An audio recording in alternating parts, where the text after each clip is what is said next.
قسم یاد اس لیے نہیں فرمائی کہ یہاں صفا اور مروہ ہے، اس لیے نہیں کہ یہاں میزاب رحمت ہے، ٹھیک ہے جی، اس لیے نہیں کہ یہاں مطاف ہے۔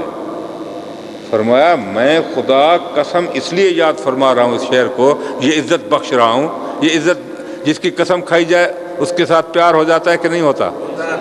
پیار ہوتا ہے نا جی، ہمیشہ پیاری چیز کی قسم کھائی جاتی ہے نا جی، یہ اس کے نزدیک اس کا ایک مقام ہوتا ہے، ایک شان ہوتی ہے۔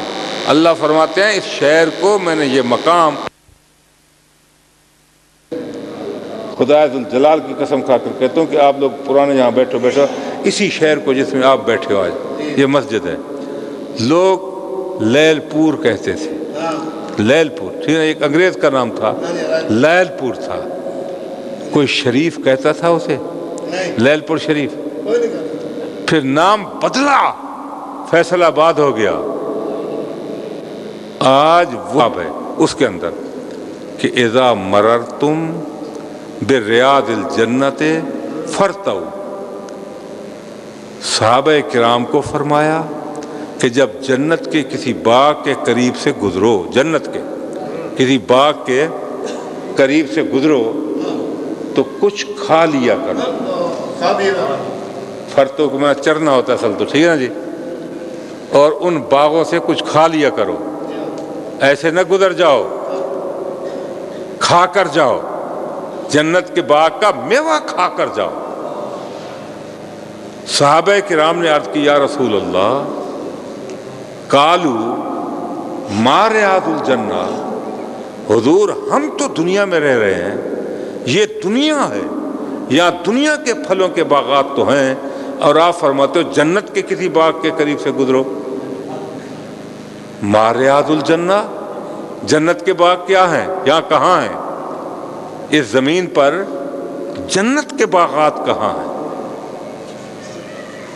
رحمت عالم نے فرمایا کالا ہلاک الذکر، میرے آقا نے فرمایا کہ جہاں حلقہ ذکر ہو رہا ہے، اللہ کی یاد کرنے والا کوئی بیٹھا ہے، اللہ کا محبوب کوئی اللہ کی یاد میں بیٹھا ہے، اللہ کا ذکر کر رہا ہے، فرمایا وہ جگہ جنت کا باغ ہے۔ حضور نے فرمایا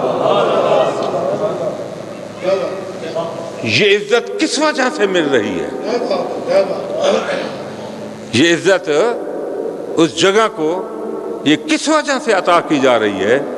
کیوں مل رہی ہے؟ سبب کیا ہے اس کا؟ فرمایا اس لیے کہ خدا کا ذکر، اللہ کی یاد کرنے والا اللہ کا محبوب وہاں رہ رہا ہے، بیٹھا ہوا ہے، ٹھیک ہے جی۔ اللہ نے اس کے وجہ سے اللہ تعالیٰ نے اس جگہ کو بھی دائمی عزت دے دی ہے، دائمی عزت دی جا رہی ہے، تو وہ جنت کا باغ بن گیا، ٹھیک ہے جی۔ اور پھر یہ شہرت، یہ عزت، یہ پروٹوکول ختم ہونے کا نہیں ہے، یہ ختم نہیں ہوتا۔ فرمایا آخر کل نفس ذائقۃ الموت، دنیا کو چھوڑنا تو ہر ایک نے ہے یا نہیں چھوڑنا؟ دنیا سے جانا ہے نا، ہر ایک چلے جائیں گے، نیکوکار بھی جائیں گے، بدکار بھی جائیں گے، ایک نہ ایک دن ایک وقت مقرر ہے ہر ایک کے لیے دنیا کو چھوڑنا ہے۔ اور دنیا کو چھوڑنے کے بعد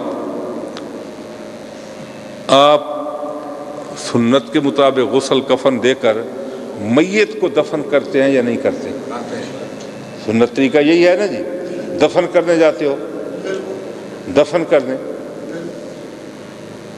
فرمایا جہاں دفن تو بہت ہونے والے ہوتے ہیں، کافی لوگ، بڑے بڑے قبرستان ہیں، بڑے بڑے مدفون ہیں، لیکن جس جگہ پر اللہ کے کسی محبوب مومن کامل کی قبر بنتی ہے،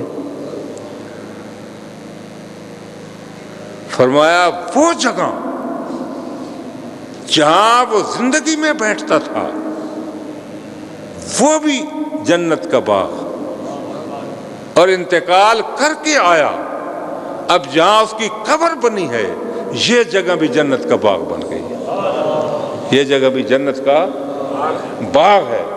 میرے آقا کا فرمان ہے کہ قبر کی دو حالتیں ہیں، حفرۃ من حفر النار اور روضۃ من ریاض الجنہ۔ یا جہنم کا گڑھا، کسی کافر بےایمان بدعقیدہ کی قبر ہے تو وہ جہنم کا گڑھا، اور اگر مرد مومن مرد کامل ہے، ٹھیک ہے جی، تو اس کی قبر جنت کا باغ ہے، جنت کا۔ اور ولی کی شان میں کیا فرمایا؟ ولی ہوتا وہی ہے کہ الذین آمنوا وکانوا یتقون، ہے قرآن میں، جو فرمایا ایمان لائے اور تقوی حاصل کرے وہ اللہ کا ولی ہے، وہ اللہ کا ولی ہے، اس کی شان ہے لا خوف علیہم ولا هم یحزنون، اللہ کا دوست ہے، محبوب ہے، وہی محبوب ہے، ٹھیک ہے جی۔ تو اللہ کا ولی مومن کامل ہوتا ہے اور متقی پرہیزگار ہوتا ہے نیک اعمال کی وجہ سے اور برے کاموں سے پرہیز کی وجہ سے، وہ متقی ہوتا ہے، یقیناً اس کی قبر جنت کا باغ بن جاتی ہے۔ اب میں ایک بات آپ کو سمجھانے کے لیے عرض کرتا ہوں۔ آپ نے دیکھے سامنے روضہ اقدس ہے، روضہ مبارک سامنے ہے، تصور کر لو دل میں، ٹھیک ہے جی، روضہ پاک ہے، یہاں پر جو اینٹیں لگی ہیں وہی اینٹیں آپ کے مکان پر بھی لگتی ہیں یا نہیں لگتی؟ لگتی ہیں۔ جو مستری آپ کے مکان کی تعمیر کرتا ہے وہی مستری ان کی تعمیر کرتے ہیں کہ نہیں کرتے؟ کرتے ہیں۔ وہی مٹیریل ان پر لگتا ہے، وہی آپ کے مکان پر لگتا ہے کہ نہیں لگتا؟ پھر آپ کا مکان تو آپ کا مکان کہلاتا ہے، اور جو اللہ والوں کی بازار پر مکان بناتا ہے وہ روضہ کہلاتا ہے یا نہیں؟ غلط کہہ رہا ہوں؟ وہ روضہ ہے یا نہیں ہے؟ روضہ ہے۔ کبھی سوچا آپ نے کہ روضہ کیوں کہتے ہو؟ روضے کا معنی کیا ہے؟ روضے کا معنی تو ہے جنت کا باغ، جنت کا باغ۔ میرے آقا نے خود فرمایا کہ قبر المومن روضۃ من ریاض الجنہ، فرمایا مومن کی قبر جنت کے باغات میں سے باغ ہوتی ہے، تو اس کی اینٹیں جو لگ جاتی ہیں اوپر وہ قیامت تک کے لیے روضہ کہلاتی ہیں۔ عزت مل گئی کہ نہیں ملی؟ نسبت کی وجہ سے عزت ملی، روضہ کہلایا، باغ باغ۔ ہم روضوں پر جو جاتے ہیں تو یہ سمجھ کر جایا کرو کہ ہم جنت کے باغوں میں جا رہے ہیں، جنت کے باغات کی زیارت کر رہے ہیں۔ کوئی روکتا ہے تو جنت میں جانے سے آپ کو روکتا ہے، ٹھیک ہے، جنت میں جانے سے۔ میں نے پچھلے دن بھی یہ بات کی ہے، ناراض کوئی نہ ہو۔ ایک وہ بھی تھا کہ جب اللہ نے اسے حکم دیا کہ میرے آدم کی تعظیم کرو، سجدہ تعظیم ہی تھا نا صاحب، دیا کہ میرے آدم کی تعظیم کرو، انہیں سجدہ کرو، جھک جاؤ، حکم دیا اسے۔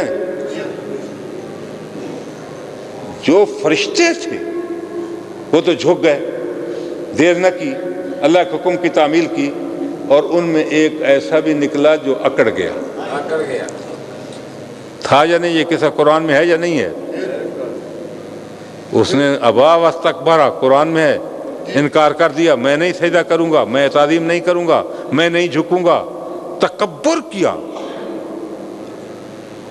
اور اللہ نے فرمایا ما منعک اللہ تسجد اذ امرتک، میں نے تمہیں حکم دیا تھا کہ میرے نائب کو، میرے خلیفے کو سجدہ کرو، میرا حکم تھا، میرا حکم تھا، میرا حکم تھا۔ تعظیم آدم کو حکم کس نے دیا؟ حافظ صاحب، آدم علیہ السلام کی تعظیم کا سب سے پہلے حکم کس نے دیا؟ ہاں، آدم کی تعظیم کا حکم نہ ماننے والا تو شیطان بن گیا۔ جو آدم کے اولاد میں اللہ کے ولیوں کی تعظیم کا انکار کرتا ہے وہ کون بنے گا؟ وہ شیطان بنا کہ نہیں بنا؟ فرمایا فخرج، تو نے میرے نائب کی، میرے نبی کی تعظیم نہیں کی، نکل جا جنت سے، نکل جا۔ جو ان لوگوں کی، اللہ والوں کی تعظیم نہیں کرتا نا، جنت میں اگر گئے ہوئے تھے تب بھی نکال دیے گئے، تب بھی نکال دیے گئے، ٹھیک ہے جی، نکل جا۔ اور میں قیامت تک میری تجھ پر لعنت رہے گی، ہے یا نہیں ہے؟ چہرے بتاتے ہیں کہ چہرے پر لعنت ہے یا رحمت ہے، دیکھ لیا کرو، سمجھ جاؤ۔ یقین فرمایا چہرے بتاتے ہیں، یہ رحمت کے نزول والا چہرہ ہے یا لعنت کے نزول والا ہے؟ پتہ چل جاتا ہے حق و صداقت کا دیکھنے سے بھی، کون سچا ہے کون جھوٹا۔ نکال دیا۔ اس نے کہا اللہ تو مجھے نکال تو رہا ہے، اب میں رہ تو نہیں سکتا جنت میں، لیکن ایک میری بھی مان لے، مجھے اتنی لمبی عمر دے دے کہ میں ان کو جو بندے کہلاتے ہیں عام، میں ان کو اغوا کروں گا۔ اغوا کیسے کروں گا؟